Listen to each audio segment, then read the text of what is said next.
There have always been issues in America over illegal immigration, and under the Obama administration, it only grew worse. Under the inept leadership of Barack Obama, millions of illegals flooded into America through our southern border. The left has always claimed that these illegals only come to America in order to make a better life for themselves, but at what cost?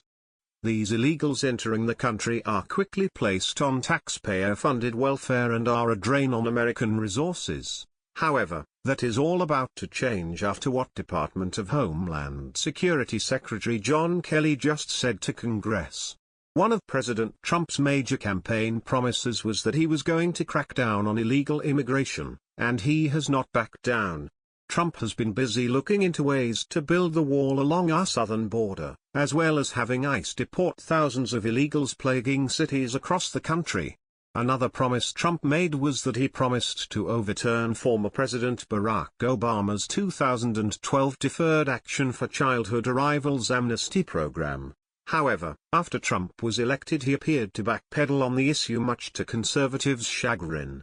Though that again appears to change after what DHS Secretary John Kelly just said to Congress earlier this week.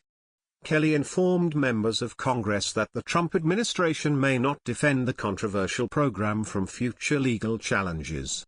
According to the Washington Post, in a closed-door meeting with members of a mostly Democrat Congressional Hispanic Caucus, Kelly said that if they wanted to keep this program alive, they would have to work with Republicans to protect illegals legislatively. DHS spokesman David Lepan had this to say regarding Kelly's remarks: "This is what he's being told by different attorneys, that if it goes to court it might not survive. They're leaving it in the hands of the courts to make a decision." Of course, liberal Democrat Illinois Representative Luis Gutierrez did not take this news well, and was seen leaving the meeting visibly shaken. Gutierrez then made a statement about Attorney General Sessions in both English and Spanish. "Jeff Sessions is going to say, deport them. If you're going to count on Jeff Sessions to save DACA, then DACA is ended," New Jersey Senator Bob Menendez told reporters. According to Politico, it's not a pretty picture. The legal authorities that he's spoken to suggest that DACA cannot be sustained legally. "We have a different view. Here is more from LifeZette. Facing the threat of a lawsuit from Texas and 9 other states, the Trump administration indicated Wednesday that it may decline to defend DACA in court, a move that would likely result in the end of the program that granted amnesty to illegal immigrants brought to the U.S. when they were children. Homeland Security Secretary John Kelly went up to Capitol Hill on Wednesday afternoon to address members of the Congressional Hispanic Caucus, telling them, according to reports, that although he personally supports the Deferred Action for Childhood Arrivals (DACA) program, he can't promise that the administration will defend it if challenged. Several members of Congress pressured Kelly in the meeting, and he responded by suggesting they work to pass a law.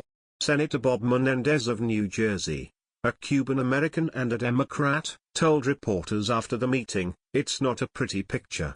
At issue is the 2012 memorandum signed by President Barack Obama that allowed people brought to the U.S. illegally as children to apply for 2-year work permits, and to be granted a reprieve from deportation. Anyone under 30 years of age who came to the U.S. illegally before the age of 16 and before June of 2007 is eligible."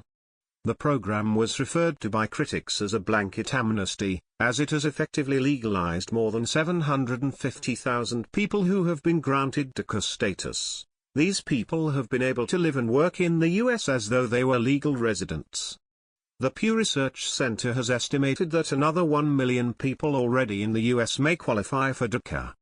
The policy led to a surge at the border in 2014 and 2015, with many families and unaccompanied minors flowing into Texas, Arizona, and New Mexico. There is no doubt that there are people in this program who were brought to America by no fault of their own, and those cases should be dealt with on an individual basis. On the other hand, there are those that are here that have abused the program, such as gang members and criminals who have used their dreamer status as protection. The only reason that Obama implemented DACA via executive action was that Congress could not reach a compromise. Now, if Congress truly wants to keep Obama's amnesty program alive and well, they are going to have to do it legislatively. Since the way the program is written now, it will not hold up under any legal challenges, and President Trump is not going to waste his time defending it either. Share this story so that more people know that Trump's team won't be defending the DHS amnesty program from any legal challenges.